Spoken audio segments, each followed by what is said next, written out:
Today we welcome two presenters from Sandler Training. First, we have Robin Singh, who is a renowned global sales and partnership executive, proven strategist, and information technology sales leader. Robin has more than 20 years of experience driving revenue growth and profitability for diverse regional and global operations.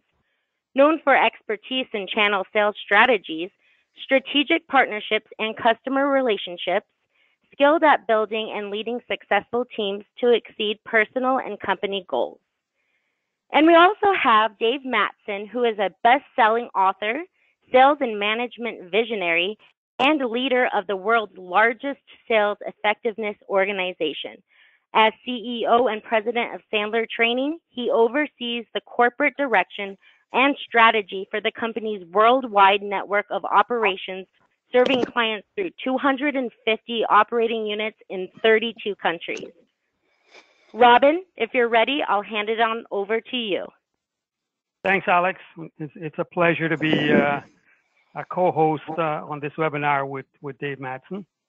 Before we get to the topic of why salespeople fail and what we can do about it, let me express my gratitude and appreciation for those joining today.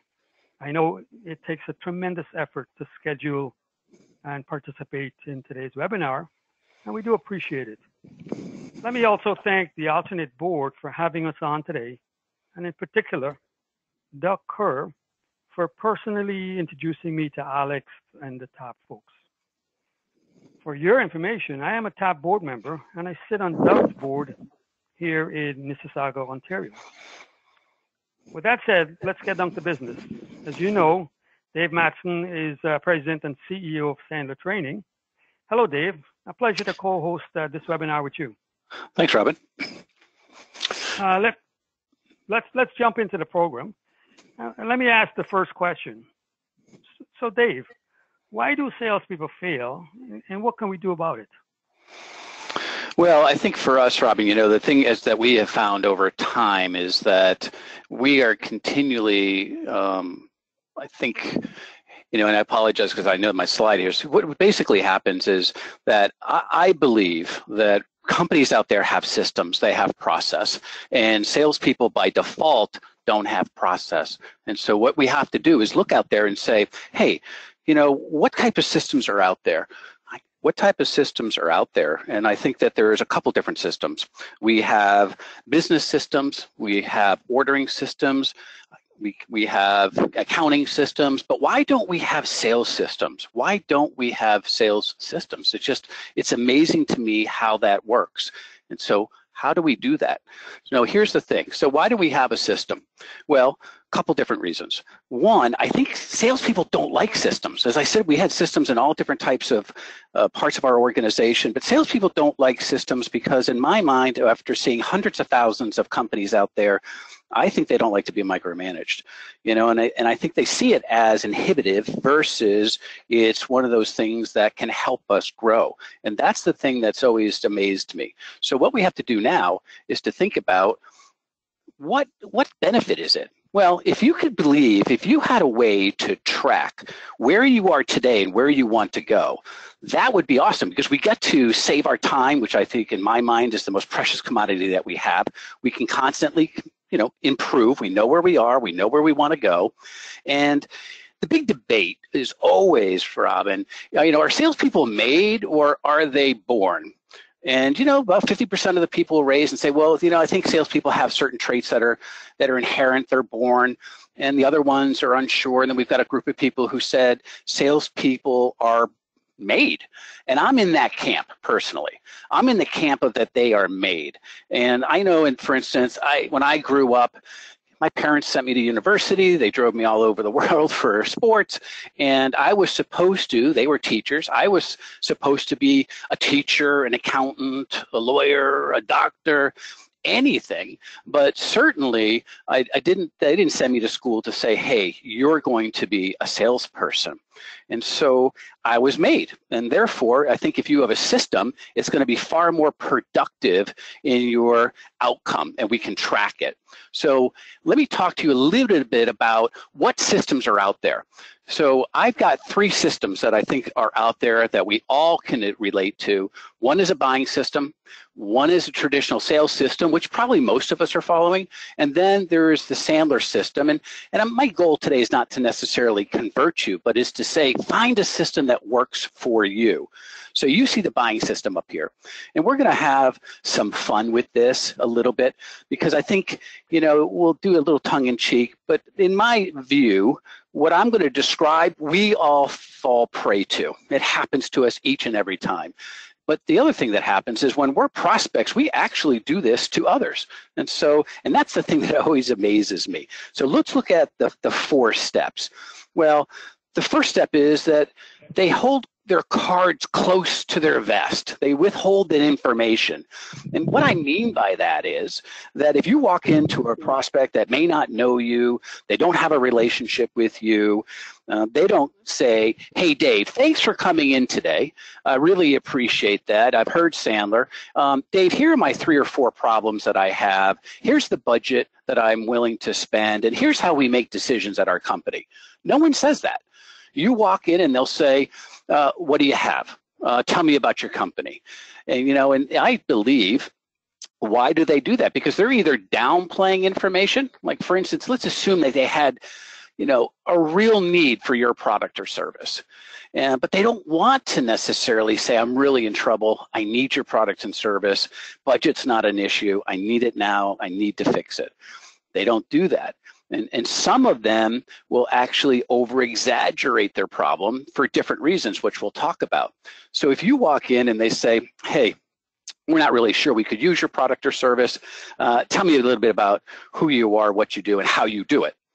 Now, why do they protect themselves, though? I mean, why do they withhold that information, as we're talking about, close to the vest? And I think we can all experience it regardless of, what product or service that you sell. It just happens. And the reason is I think people don't want to lose leverage. Because if they said, hey, I've got a $500,000 budget, then in their mind, the salesperson will come in with a $499,000 budget. So they don't want to tell you that. They want to kind of keep all that information away. Now, it's not because we're bad as salespeople. I mean, I think sales is the greatest profession of all time. I just think society hasn't put us in a great light. I've gone to a lot of movies, and every time there's a movie about sales, it's never a positive one, right? You've got Tin Men, you've got Boiler Room, Wolf of Wall Street, Glengarry Glen Ross. There's no movie out there that says, hey, if you want to control your destiny, if you want to make sure that you can make lots of money, be in sales. This is a great movie. It doesn't happen that way. And as I said, we didn't even grow up that way. We weren't nurtured as salespeople. And so what happens, and I think we do this as well, because if you were to buy a red couch, let's say that you and your spouse decided that you wanted a couch, it was going to be a red couch, and you knew that, and you knew you wanted to spend about $3,500. If you walked into a furniture store and the person walks up and says, may I help you? 99% of us would say, no, I'm just looking. And so what happened there? We could have said, yeah, I'm looking for a red couch. I'd like to spend about X amount of dollars. And if I could be out of here within an hour, that would be great. No one really says that, because if I were going to spend $3,500, in my mind, I could go probably find a good couch that I'm perfectly happy with for maybe $1,200, $1,800. That would be a great goal. So we also withhold information. It's almost like poker, Robin, if you think about it. No one goes into a poker game and say, hey, listen, before I put down my bet, I've got a straight. What do you have? So everybody's, oh, this is the worst hand I've got. They're over exaggerating, or they're saying, oh, this is a killer. This is my hand. So they they blow it up one way or the other, depending on your position. So I think we've seen the withhold information out there. Everybody's aware of it. What's the second one that's out there? Well, it's what I'm going to call gathering information, or proposals and presentations. So kind of let's put us where we are. You walk in and let's assume for a second they need you, but they're not going to let you know that, or they know what you do, so they've said yes to your appointment, so they have a need, let's say, and then they're going to walk in, you're going to do your thing, and somewhere in that call you're going to hear this, which is the transition into presentations and proposals. It's going to sound like, this is really interesting. Would you be nice enough to kind of capture what we've talked about in today's call and put it into some sort of presentation and create a proposal for us? Because I think we may have a need, but I'm not really sure, and I certainly would love to socialize this with other people in the company. So we are sitting there as a salesperson saying, oh my goodness, I got one. This is great. They want me to create a proposal, and I'm going to come back and do a presentation. Now, if we step out of role play for a second, hey, look, they know that you're an expert. They know that you're smart. But the goal of a buyer is not to necessarily, they want to gather as much information as possible. They want to figure out, can they do it without you or less expensively? Can they get that done? So we're always gathering that information. I think proposals in general and presentations cost about, $35,000 to get that done. And that's an average. Study after study will say that's what it's going to cost. And if you think about that, now where are we? Well, we've left an office. We didn't hear anything other than we have an interest. And we're out there now doing our proposals and our presentations. And if I sit back on a Wednesday and somebody said, hey, Dave, would you go back to the office and do a proposal and get ready to do a presentation to our group, I would leave pumped. I would say, okay, we got one. And the other thing is, I would go back to my office and spend how many hours, for people that are listening today, how many hours do you spend creating this? And it could be hours, it could be days. But if you think about the psychology of sales for a second, we go into sales and we lose more than we win. We actually get beat up more than we get patted on the back. So when we hear somebody say, I may have some interest, would you go do a proposal? That triggers within a salesperson saying, okay, let me just kind of review mentally here. I'm going to go back and do a proposal because I got a shot at this, or I'm going to continue to make cold calls. Which one do you think people are going to do? Well, I can tell you 100% of the time, people are going to do a proposal or presentation because we think maybe we have something. And we practice, we do this.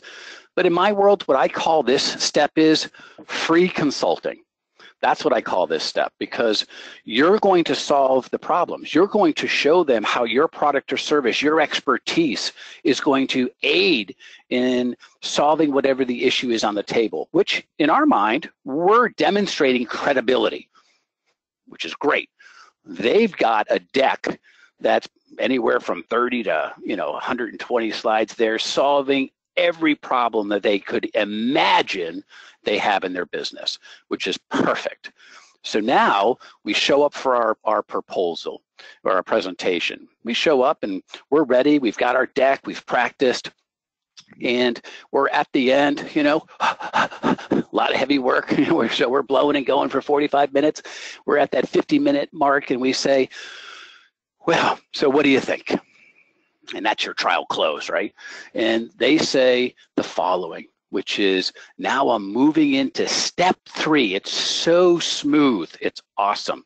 I mean, prospects have really honed this whole 4-step process. And here's what it'll sound like. It'll sound like, wow, Dave, that was one of the most enlightening presentations we've seen. You have really, really just hit it out of the ballpark. You have solved issues that we hadn't even thought about. The way that you attacked our issues is just unique. It's great. That's awesome. Now you can see yourself, right? I'm getting pumped up. I'm like, okay, this is it. This is my deal. I know this is happening. And so they pump us up, and then here comes the commit to nothing part. They say, well, Dave, because it was so great, which, by the way, we didn't expect it to be this great, so you've really blown us away. What we'd like to do now, though, is to form a committee, to start a study, to see how we would implement what you've shared with us here today, because we want to do it properly. And so would you give us some time? We'll call you if committee members have anything that they want to say, but that's where we are now. And by the way, I'm excited. And if it were up to me personally, I'd be doing this right now. So as a salesperson, I'm sitting in that presentation. I've heard it was awesome. You really solved those problems. Boy, you've actually helped us really attack problems we didn't even know we had, but we know we're going to have them. That's great. So my self-esteem is pumped. And here's what else is happening. I didn't hear yes. I didn't hear no. I heard, I want to think it over. Or I heard, anything other than that. Because salespeople, we don't want to hear no. We love to hear yes, but an I want to think it over is pretty good too. So that's one step below a yes. So what happens? We leave, we think we got something, we've put it into the funnel. So for owners that are on the line, and I've had great relationship with the alternative board, love. If you think about how many people have come back to our office and say, I got one, and it's in the funnel, you can see it in your pipeline. Some of these deals will sit in your pipeline for so long, you got to give it electricity and water, it'll die. It's been there for so long, it just kind of sits there. And so now what is happening? Well, an advanced prospect, an advanced buyer does the following. They'll call me in about 2 weeks and they say, hey, Dave, we're still reviewing. The committee is equally as excited as I am, which is awesome. But they had a couple questions. How would you attack the following problem? And they give it to me. And what is that? I take that problem, I run back to the office, get my product specialist, get my manager involved. I'm going to do it, and I'm solving that problem too. And now I really feel like I got it because I've given them great information. They've said, hey, I should win some sort of award, which is awesome. They've asked for additional information. I've spent all my time giving them additional free consulting, and this is magic. But what have they really done potentially? What they really done is wanted more free consulting. So they know, as I said, you're smart. They know that you can solve the problems. And right now they're trying to figure out, as I said, could they do that internally? Could they do it without you?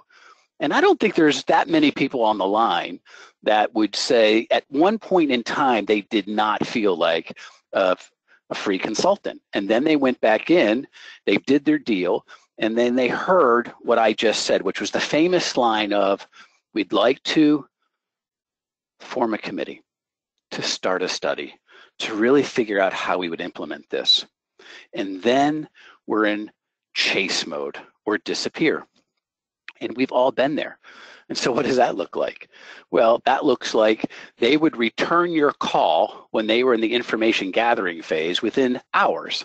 Now that they have everything that they need, they're going to figure out, okay, now you as a salesperson are in chase mode.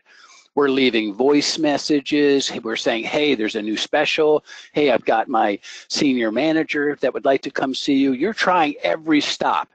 To some of us, we even feel like we're stalkers, right? We've left voice messages. We're giving all different numbers. We're trying them at different parts of the day. We're calling their cell phone. I mean, we're on them, but they've disappeared. It's gone. And I think lots of us on the line, Robin, have had that problem. And I think we're experiencing it. I also think if you were to really take think about it and look at some of the deals in your pipeline, I think some of those deals probably fit this description. And if I go back to what I said before, I also think that some of us buy this way. We buy this way. I shop my insurance person every couple of years to make sure I'm still getting my good deal. We all do these things when we buy and when we buy different things. So the sad thing is what we hate, we do as well. So what do we do?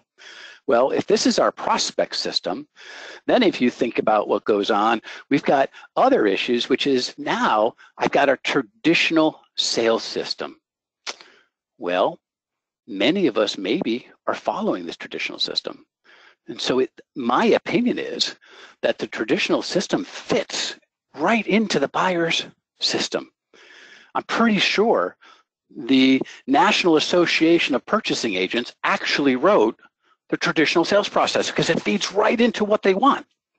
If you think about step number one is that they qualify, right? And what does that mean? Well, depending on the skill level, it could be breathing, right? It could be, hey, we have interest, check. So we're excited because, hey, listen, we have happy ears. So whatever level of presentation, but if you have to remember, what was their step one? Where they've got their cards close to the vest. So they're not necessarily giving us all the information. And then their second step was they want presentations and proposals. Well, what's the second step of 99% of the people who sell? We're going to present. So I qualify, I figure out what the need is at a high level, and because of my experience, I believe that I understand this business. I can finish the sentences of my buyer. That's how much experience that I have. And so therefore, I've connected dots that may not be needed to connect. Maybe they don't even appear, but I'm presenting, which falls right into their line. What's my next step as a traditional salesperson? Well, I close. I'm going for my close. I'm going to close somewhere in the 55-minute, regardless if that's the right thing to do or not. And what do? What's their third step? I commit to nothing. And so I'm closing, I'm committing, and now I'm in chase mode, and they disappear. And I think if we look at this step, most of us know if you're getting a lot of objections, a lot of stalls, that's not the problem. That's a symptom. The problem is that we're presenting too early. And so if we look quickly, so there's my prospect system, right? So I'm withholding, gathering, committing, nothing, and then disappearing, which falls very nicely into I'm qualifying, whatever that would look like for you. I'm going to present, which I'm sure they look slick. I've seen a lot of presentations, and I'm sure it's magical. And then you're going to close, and they're going to, of course, commit to nothing. So what do we do? And I believe after hundreds of thousands of businesses that I've been associated with, this pretty well explains what goes on a daily basis within our sales teams and as a salesperson. So we have a decision to make. What happens? Well, I'm going to suggest to you that you can follow the Sandler system. Now, again, I'm not going to try to convert you on this webinar to the Sandler, but I am suggesting that most of us don't have a sales process. And if you say, well, I think our company does, or I think I do, I would urge every sales leader on this call to, next time you had your sales meeting or your sales team sitting in a room, ask them to pull out a blank piece of paper and draw 5, 10 different boxes. Leave them blank and just ask the group at once, hey group, I'd like you to write down your sales process from the time that we start to prospect all the way to the time that we close. What does it look like? And have them do it individually. Now, if you find as a sales leader that everyone has a different something written down that was different on their piece of paper, you don't have a sales methodology. You may think you do, but you don't, because no one's actually following it because they just proved it to you. If everyone has the same 5, 6, 10 steps, whatever it is for you, awesome. You're in the minority. Applaud yourself because you've done great things. So whatever it is, just follow it. I think sales should be conversational. For me, Sandler's conversational. I think sales is nothing more than a two-way conversation.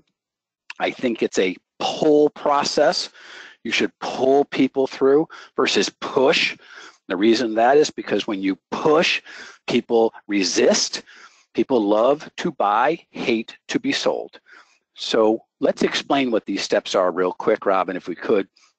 One is bonding and rapport. It's important. Hey, listen, people buy from people, and they're going to buy from people who they like. That's it. We're trying to establish rapport.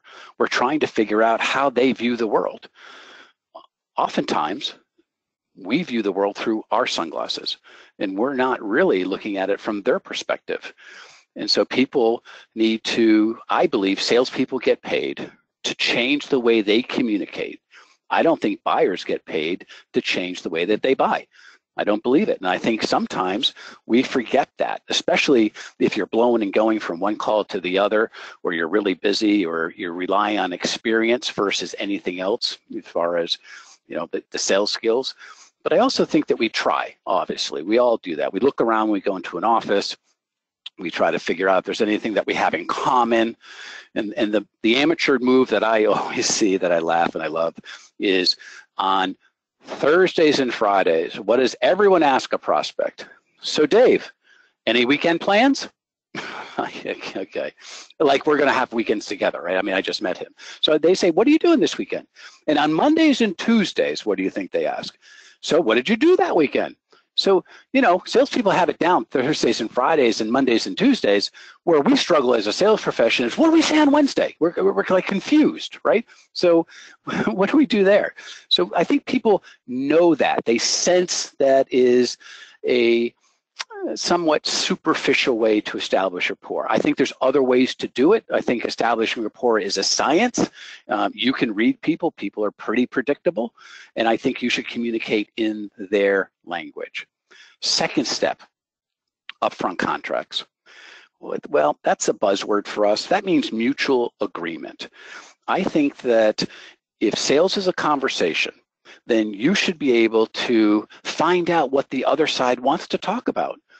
How many times have you been in a conversation on a personal level where the person did all the talking? And maybe you had a question when you were a buyer from a salesperson that was trying to sell you, and they just said, hey, thanks for coming in. Let me show you a little bit about my company. And then they just blew and go, right? They blow and go for 48 minutes. You didn't get a question in there. You didn't get anything. There was no dialogue. I think we've all experienced it, and some of us actually do it. So I also believe that a salesperson should know exactly where they are in the sales process and exactly what they need to do in order to progress to the next stage. And that's important because as you look at these 7 stages, our presentation step is way in the back. And I also think your job as a professional salesperson is not to necessarily qualify. I mean, of course we are, but I look at it as almost your job is to disqualify. I'm not going to shove you in my funnel. I'm trying to figure out, do you belong in my funnel? Because if you don't, I can really focus my time and energy in a different spot. But if you do, great. But I can't convince you. So an upfront contract sets the stage for a call. It sets the ground rules. And so there's 5 basic things, if I can do just a quick training tip, there's 5 basic things that you should cover in the beginning of a call. One is, hey, what's the purpose? Just to kind of review why we're here today and fill in the blanks. It sounds intuitive, and you as a salesperson, you know why you're there. But if it's the first call, or maybe even subsequent calls, they didn't know you were coming in today until they looked at the calendar this morning. So they haven't been thinking about you as often as you've been thinking about them. So you do have to remind them, especially if there's somebody else in the call that may not have been involved in previous conversations. So I've had many times I've walked in and there's been 2 or 3 people that I didn't expect. And so I say, hey, it's great to meet you. You do a little introductions. Hey, let me tell you why we're here today. And I've had people stop and say, well, I didn't know that. Because how many times have you been invited to a meeting and you truly didn't know why you were there? I think it happens more than we think. Second thing that we want to talk about is time. Time. Hey, on the phone call, Robin, you and I talked about 45 minutes. Is that still good for today's call? And why I'm doing that is because I want to validate my time. I want to make sure that that's still good. Because if it's not, then I should be very conscious of what's going on in your world. Maybe there's a fire, but I want to know that before I start. If you say, hey, is 45 minutes still good? And Robin, my buyer, says, well, Dave, it's been really crazy today. Not really. I want to know that before I start. And I want to be respectful of what's going on. Because the flip side is, how many of us have been 20 minutes into a call and our buyer says, Dave, this sounds really interesting, but things are crazy here today. I have to cut this short. And so would you be nice enough to just kind of put this in writing and send it to me, and I'll review it after the fact when things aren't too crazy? If you heard that before, that means to me you're not validating your time before the call actually starts. Number 3, your agenda. So what does the buyer want to get out of it? I simply ask and say, I appreciate, you me inviting me in today. I know today, I think the purpose of our getting together was X, Y, and Z. We talked about 45 minutes for today. Is that still good for you? And if it's not, I'll readjust. If it is, now I know I've got a 45-minute commitment and I'm not going to get caught off in 20 minutes. And then I'll say, typically, there's 2 or 3 things that an owner like yourself would like to know about us or what we do or how we're attacking the marketplace. But specifically, what are the 2 or 3 things that you want to make sure that I cover to best utilize your time? And you can change those words any way that you want. But what I'm doing is I'm getting the 2 or 3 things that my buyer wants to know from me before I start. On a psychology standpoint, I'm doing that because it's proven most people are not engaged. They don't listen until they get their questions on the table. And you know that from any sales meeting you've attended. People just lobbing questions endlessly because they're not really sure if you're going to cover them, and they want to validate and be sure that their issues are going to get taken care of. So I'd love to find out up front, what are the 2 or 3 things that you want to cover? And I'm also, that tells me what's important to you. And then I can weave that into my conversation. The 4th thing is my agenda as the seller. Here are the 2 or 3 things that I'd like to talk about as well. And I tell my buyer right up front, these are the 3 or 4 things that I want to cover today. And I would say that 80% of the people on the phone don't do that. But I don't want to surprise my buyer.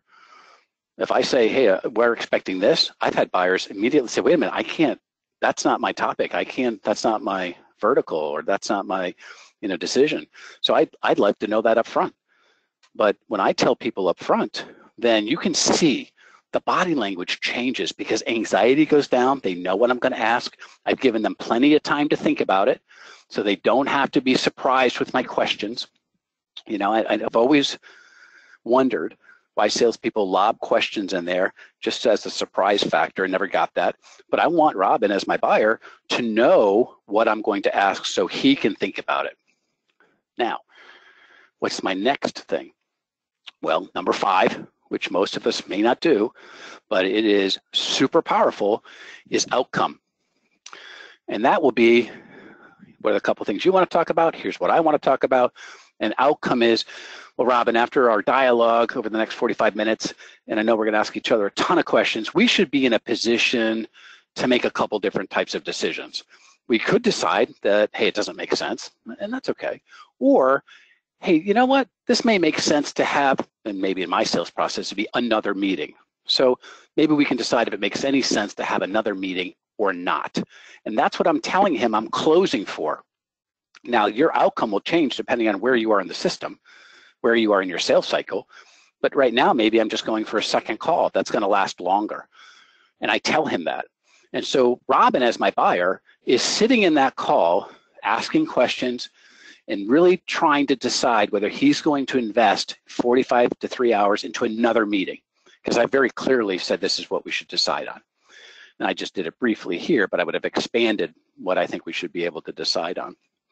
Now, side comment is, the level of business discussions that you have when you tell people what you should be deciding on changes dramatically, because now they're engaged. Now they're just not sitting there being presented to. It's a 2-way dialogue. It's great. So I'm a big believer in the upfront contract. Next stage, pain. I think people buy intellectually, right? But they really don't. They buy emotionally, and they justify their decisions intellectually. Let's just take a car for a second. We all buy them. Why do people buy different cars? Why do people buy Mercedes and BMWs and others buy whatever else, let's say a Hyundai or a Ford? Why is that? They all do the same thing. So we buy emotionally. I've rationalized why I have to have a certain make of a car, but really, logically, that's not necessarily true. So I think people buy on emotion. I also think that you should have 2 or 3 reasons why people want your product and service. Because our biggest competitor is non-decision. Our biggest competitor is complacency. And so we have to really figure out what's driving them to make a change. Most of us on the line, We're not selling something brand spanking new to a new person who's just popped up into business. We're going in and selling a product and service that's probably already being utilized, but maybe they're not satisfied. Maybe it's just not working. So we've got to figure out what isn't working. What's the ripple effect? What's the business impact? I like to think in pain that you should be the doctor of sales. Think about what a doctor does. Doctor doesn't, as you walk in and you had a back pain, they don't say, hey, thanks for coming in today. Before we start, let me just show you all the schools that I went to and all the degrees I have. That's what we do in sales, right? We show up and we present. Doctors don't do that. They build credibility by the questions that they ask. And they'll say, well, what brought you in today? I got a back pain. Well, how long have you had that? And I say that and say, well, how did it happen? And I explain that. And they say, well, how is it affecting you? I mean, what's wrong? Well, I can't play tennis. I can't do this. Oh, okay. Well, what else have you done to fix it? Are you on ice? Are you heating it up? Are you on medication? And they ask a million questions. And the more questions that they ask, the more I tell them. And the more they are credible in my eyes. So I think a salesperson should be a doctor on a sales call. I think you should ask those types of questions because you gain credibility by the questions that you ask, not the presentation that you make. And so to me, the pain step is like the doctor of sale. Figure out why they need you. What's the business impact? Then the next step is budget. I think we should talk about how much is the pain costing the company and what have they budgeted to take care of that. Instead of just showing up and saying my product costs $500,000 and shocking them, we should say, hey, listen, we've talked about 3 or 4 issues. It looks like it may have about a $6 million impact on the business using your numbers. What have you put aside to try to deal with that? And I'm going to find out what they've put aside. Now, if they say, hey, I don't know, tell me. Okay, well, there's a way to put your number on the table. But I think most of us don't want to talk about money. See, my parents, I grew up in a very conservative household, right? Teachers. In my world, it was impolite to talk about money. I would never show up in October at my dinner table as a 14-year-old and say to my father, hey, Dad, out of curiosity, how do we do financially this year? We on target? Am I gonna get, like great Christmas gifts? Am I gonna be able to go on vacation? That never happens. I never asked my parents how much they made. I never asked how much stuff cost because it was rude. Now that may be just in my household, but I was never allowed to talk to strangers, and I was never allowed to talk about money. Now I go into sales, and my manager tells me, go talk to as many strangers as you can and get money on the table as quickly as possible. I mean, so it's a complete disconnect, but talk about money. Next step, decision. Find out how the decisions are made. Who makes them? How are they made? When are they made? Is there a mini decision that we can make? So if you're going after 500,000, is there something like a study for 60,000 you could start? Because lots of times people can make smaller decisions, it's less risky than the bigger decisions. So that's there as well. But if you look at the compartments of pain, budget, and decision, that's where we're qualifying. Do they have the need? Do they have the budget? Can they make a decision? You're really deciding whether they are willing and able. Lots of times we have willing buyers, but they're unable to buy. Or they are able to buy, but they're unwilling. So this helps me. I'm either going to make a go or no-go decision here. If it's a go, I'm going to go to my 6th step, which is fulfillment. Many of us on this line would call that presentation. That's fine, but I don't think you should over-present. If they have 3 problems, present how you're going to solve the 3 problems. Don't say, let me tell you all the things that my company can solve. And now you're solving 600 things. Because what happens is people think, am I paying for all those things that I don't really need? And the answer is, of course, that's what buyer psychology tells us. So I think if we're going to show up, you're going to tell about company history, which most of us start our decks that way. I would urge you to start your presentations by here are the issues that I think we've talked about and validate them. Here's the impact on your company. Let me share with you how we address these problems. and then give them the presentation on how you're going to solve those 3 issues. Don't over-present. So there's our fulfillment. Now, if you look at us, I think you should present last, just like a doctor. Think about if a doctor did fulfillment before the pain step. Think about if you went up to a doctor and you said, oh man, I got a really bad back pain. And they didn't do, how long has it been a problem? When did it happen? What's your pain level? They didn't ask me those doctor questions. Let's say that they presented early. It would sound like, hey doc, I got a real back problem. Whoop, whoop, whoop, whoop. Don't say another word. Don't say another word. I've been doing this 36 years. I know everything there is to know. Let me get my prescription thing. Just take 2 of these. You will be fine. Don't drive, but you will be fine. I would walk out of that and say, wow, pretty sure that's called malpractice, right? So we don't get sued for malpractice in sales. Maybe we should. But now they have prescribed before they diagnose. And so we at Sandler think you should present towards the end. Our last step is post-sell. And post-sell is really serving a couple purposes. One, to stop buyer's remorse. And we say, well, I don't have a buyer's remorse problem. And maybe you don't, so you could skip that portion of it. But I do believe most people think about whether they made a right decision. And is this the right service? Is this the right solution? Are you the right company? Are you the right partner? The minute you sign your name, even if, like, I'm going back to a car, I recently bought a car, I thought I did great in the negotiation, feeling like a stud. The minute I turned on that car, I said, I wonder if I could have done better. I wonder if this is the right car for me. And I'm excited, but I'm also second guessing. So deal with that there, and we teach a bunch of techniques to do that.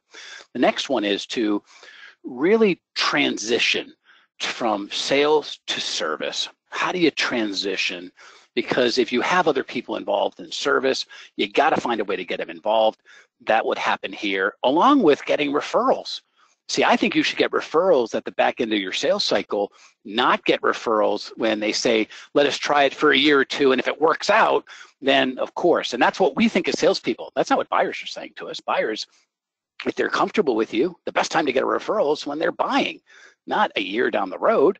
I always wondered why people did that. But this is a process. This is our process. And maybe you have bits and pieces of this. But if I go back to figure out whether you have a process, ask your team, what do they follow? I think the best performing companies that I know, you can walk down a hallway, stop anyone and say, what's our sales process? And they can say step 1, step 2, step 3, step 4. Great. Now that doesn't mean everyone uses it. I mean, let's be fair, but they know it. And I think if we're made, you should know it. It's almost as if you play professional football, you should know the play. You should know what's going on. Not everyone on the team does something different, which is really what happens when our sales teams have different approaches. You should have a common language. That's the number one thing when I do executive coaching. They're saying, I wish I had common language, and I wish I had a company with a culture of accountability. They're always up there. So this is our approach. And Robin, I know you know it well, and we're going to do some Q&A, but I think if we're at least aware that there is a buying process, right? We've seen it. We know what it is. We all know that there is a traditional process. And if you follow this and it's working for you, great. I think that process right here fits very nicely into what that prospect wants you to do. And so I'm suggesting to you that you present late, you qualify with budget, decision, pain, and then you only present to their need. And so Robin, in a 2-day boot camp in 37 minutes, that's what it looks like. And that's why I believe salespeople aren't doing as well as they should be. Wow, thanks, Dave. And let me put on my tab hat here for a second and see if I can summarize this. Basically, salespeople fail pretty much because their system kind of aligns with the prospect system, and sometimes they may get business. Most times they don't get any business, and they probably retire from their profession, if I can put it nicely. What I hear is, having a system, a proper system, whatever it is, and use Sandler as an example, which says I have a process by process, step by step, that I can follow and not be derailed from it. That I'm in control of that. I know when to exit, and I know when to continue the steps to close. That's how I see it with my tab hat on. Is that a fair assumption? I think that's right. I mean, I think you're going to have to make a decision, Robin, when somebody says, hey, would you be nice enough to go back to the office and put together a proposal and come back and give us a presentation, and you've done nothing except give a company overview. You're going to have to make a decision. Which process are you following, theirs or yours? Right, exactly. Yeah, perfect. Good. Back to my Sandler hat on. Hey, Alex, are you still there, or are you gone? Okay. Nope, I'm here. That was absolutely wonderful. I really enjoyed that. I think it was very informative, and I learned a lot myself as a non-salesperson. There you go. I'm sure you do some buying this similar way we explained it, right? Oh, definitely. I saw myself for sure. We did get some questions in. So if you're ready for questions, I can start that. Sure. Our first question asks, why do I want to invest in training, then have my salespeople leave and go to another company? So we can take that from different angles, but let me see if I can address it this way. From my personal perspective, my people are really my biggest asset. And so if I believe in that, then I definitely want to invest into it. That's one aspect. And if my people are seeing I'm investing in them, the commitment is there for them to stay with me. The second aspect of it is from a sales perspective. If I have revenue goals that I want to accomplish, and my sales guys, maybe we don't have a system in place to do it, implementing a system that I believe in will definitely help me there. Let me give an example of a story of one of my clients who, in one of my meetings, he didn't believe in it, and he said, Robin, look, I'm going to give you my worst guy. And you train him and let's see what happens. But before we started the training, I got a call, and the owner said, Robin, what'd you do with Tony? I said, what do you mean? He says they were in the real estate, the housing business. He sold 6 houses. Oh, wow. So I called Tony, and I said, Tony, what happened? How come you sold 6 houses? He says, Robin, when I heard that the owner was going to invest in me, that really got me going and got me motivated. Right? And so there you go, right? Yeah. Dave, anything else there? No, I think there's 3 big things, and I'll kind of piggyback on what you said. I would say that what's the worst thing? Is it that you train somebody and they leave, or you don't train them and they stay? I'll tell you what, as an owner, I would want them to be trained, and I'll do the best I can to stay, but untrained people are worse than trained people who leave. Second thing is, study after study will show when people leave you, they'll leave you for 2 reasons. They'll blame money because they know you're not going to pay more.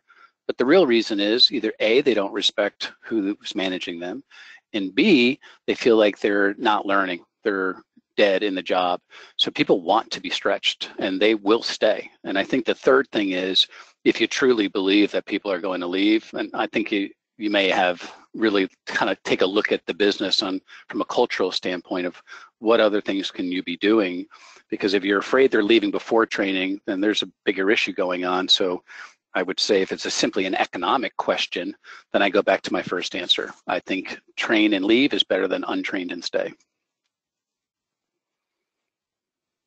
Alex, did that answer? Yes, that was wonderful. Yes, that definitely answered, I think, that question. We received another one, and it says, what if the buyer is reluctant to address the budget issue and wants the salesperson to set the budget? What ways can I approach this issue to get them to discuss their budget? Hey, do you want to take that one? Yeah, sure. Sure. I think you're always going to hear something like, well, we're not really sure. I would tell you the first thing, you haven't done a pain step if you're going to hear that response. So you're going to give me a traditional response, but I've been doing this 30 years, and probably, maybe 100 times a year, somebody will say, hey, I'm not going to tell you that, because I've done a good step in the doctor step. So once you do a good job in the doctor step, your question kind of disappears. But let's pretend that we're in the question. It could be, I don't have a budget. I need you to tell me what it is so I can build a budget. Let's assume that, it's some form of that. I think then what you do is you bracket it. And I would say, look, we've got so many different ways that we could attack this problem, but it really depends on lots of different things. But one of the things that depends on is what direction did you want to go financially? I mean, there are solutions that would take us anywhere from 10 to like 18,000, and there's others that really just jump in all in, and they're going to be anywhere from about 20 to 45. And regardless if they all worked, so let's assume for a minute that they're all great solutions, your company better than I do. Where do you see yourself falling based on all the history and the stuff that's happened in the past? Where do you see it? And I think they'll automatically jump. And I've had people say, well, we're never going to spend 40. I said, okay, are you in the lower bracket then? So let's come up with a great solution within that parameter. And I have them validate, yeah, that's about where we would be. And so we do that. And that's how I do it. Great. We received another question. It asks, if you happen to enter into the quote-unquote chasing phase, when do you stop? How do you know that enough is enough? Mm-hmm. So let me see if I can handle that one. If you're in the chasing mode, how do you know when to stop? Is that the question, right? Yes. That's correct. Mm-hmm. Yeah. So the chasing mode can happen when, I'm getting voicemails upon voicemails. I haven't, somewhere down the line, I haven't properly qualified or given up. I've given all of my information away. I've done free consulting, if you follow the process now. And somewhere down the line, because I've given all the information, the end user or the prospect has probably has no need for me anymore. And if he's not returning that call, if there is no agreement which says I will return your call or we will touch base at such and such a date, that's never going to happen, and the chase is going to continue. And so you have to stop that chase. I would say in the second, if there's no agreement on when to have a return call, then that chase is going to take place. And I think, Robin, to piggyback that, I think in fairness is sometimes, and this is going to be counterintuitive, the best way to get a sale re-energized is to close the file. Mm-hmm. When, sometimes, and you think about it, let's just do dating. If you have a great first date and next thing you know, you're stalking, right? You're calling, they're not returning your call. It's not happening. But if you stop calling, then everyone says, well, wait a minute, why aren't they calling? Well, what's happening? And so I'll give you a quick technique that works about 35% of the time, and it's called voicemail jail. And this is how you can gently close the file, but it's baked into psychology. And if Robin was my buyer, I would leave a voicemail. This can work on an email, but I like voicemail. And I go ring, ring, ring. I get his voicemail because he's already seen that it's me. And I say, hey, Robin, it's Dave. Listen, I know we had a great couple conversations about X, Y, and Z. You got some paperwork. I've left a couple messages for you, and I hadn't heard back. So I get the feeling either it's really not as important as it was when we first met because there's a ton of other fires that may have popped up, or maybe you've decided to go in a different direction. And that's okay if it makes sense. But would you be nice enough to leave me a voicemail after hours, just kind of giving me a heads up on what's what? That's all you say. And what you'll find is this. All I said was either it's not as important because there's other things going on, or you've decided to go in different directions. Right now, you know what the buyer's saying? That's right. We're not going forward. They've actually answered the question for you, whether they say it out loud or they say it to themselves in their mind. Or, hey, I'm glad you think it's over. It was over months ago, David. You just caught up, big boy. So they're filling it in. But here's what happens many times. And by the way, the non-pressure part was, would you be nice enough to leave me a voicemail? It's not, hi, Robin, I'm at my office. I've left plenty of calls. I'll be here for 20 minutes. 559, da, da, da, da. Hey, Robin, you didn't call me. So, they don't want to call and talk to a human sometimes because maybe they don't want the pressure. Maybe they just don't have the time. But if you say, leave me a voicemail, I will do that in a one-day boot camp. And I'll give this technique around 9:30. And I say, look, everyone has somebody that they're stalking. So do this technique. Go, on our first break, go leave your voicemail. If somebody can come back and either show me an email or play it for the group on an audio, I will give you X, Y, and Z. And you would be shocked on how many people say, I cannot believe that just worked. Because the flip side is that if I say, hey, Robin, I hadn't heard back from you, and maybe, it's not as important as when we met, a lot of things popped up, or you've decided to go in a different direction, oftentimes he will call and he'll leave a voicemail, or he'll call and say, no, Dave, still on track. I've got an emergency. I will re-engage in, 10 days or whatever it is. And now we've started again. But if I've left that voicemail, and maybe I'll follow up with an email, and I do not hear from Robin, I will close it out. Because in my mind, it's bad for your psychology for me to be chasing Robin. I want to either close it or move on. I give him the choice. I give him a couple tabs, and then I move on. And if he calls, he calls. Awesome. We have a question that kind of piggybacks off that last one. It says, what about the chase where the buyer keeps saying, we need a couple more weeks every time they talk to them? What, Dave? Okay, well, if somebody said, hey, I would say, I understand. First of all, you always say, yeah, I get that, I understand. So has the implementation date slid as well? Because if you remember, the minute you say yes or no, the following X things have to happen. And so I remind them that a yes only starts all the implementation stuff. So when I am in the qualification phase, I say, regardless if you pick us or somebody else, what date do you want this up and running? And they'll tell me the date. I said, why is that date important? Well, because we have a national kickoff meeting, blah, blah, blah, blah, blah, blah. I said, fine. So when they say 2 weeks, 2 weeks, 2 weeks, then that doesn't actually apply any longer, right? Because they know it takes 8 weeks from the time they say yes to kick off or whatever it is for you. And I think then you slide. The other thing is I would ask them, hey, I appreciate that. When this is, I think you've said that last time, and you wouldn't say it the way I'm saying, you say it much nicer. Can I ask you a question off the record? Sure.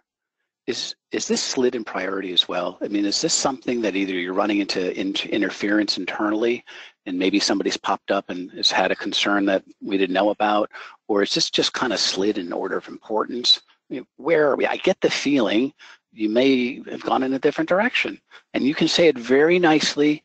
I always give people two choices. Did this happen or this? I wasn't aggressive, and my job is to be a human smoke detector. I just want to find out the truth.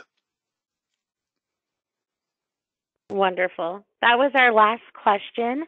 Is there any way either you or Robin could give them your contact information just in case they have any other questions later?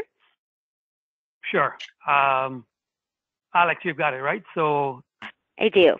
Let me give you my email address, which is robin.singh, S-I-N-G-H, @sandler.com. And my telephone number is 647-988-1037. And we've got a number of offices across North America. So if you're trying to reach out to one of our Sandler folks, I'm sure we've got an office in your locations. And I'll tell you, mine is D Mattson, so D-M-A-T-T-S-O-N @sandler.com. And to what Robin said, I mean, certainly Robin's our rock star in Canada. If you would like to go visit Robin or anyone else, just email me and I'll give you a coupon to crash a class. Go find a local Sandler training center, pick a class that interests you, and go on me as my guest. Thank you so much, gentlemen. That was wonderful. I really enjoyed that. So just so everybody knows, you can check out all of our previous BOSS webinars on demand by visiting our website and clicking on webinars. Make sure to join us on May 16th for 5 problems everyone has with marketing their local business in the recommendation economy and how to easily solve them. Thank you again, everyone, for joining today, and I hope everybody has a wonderful rest of their day.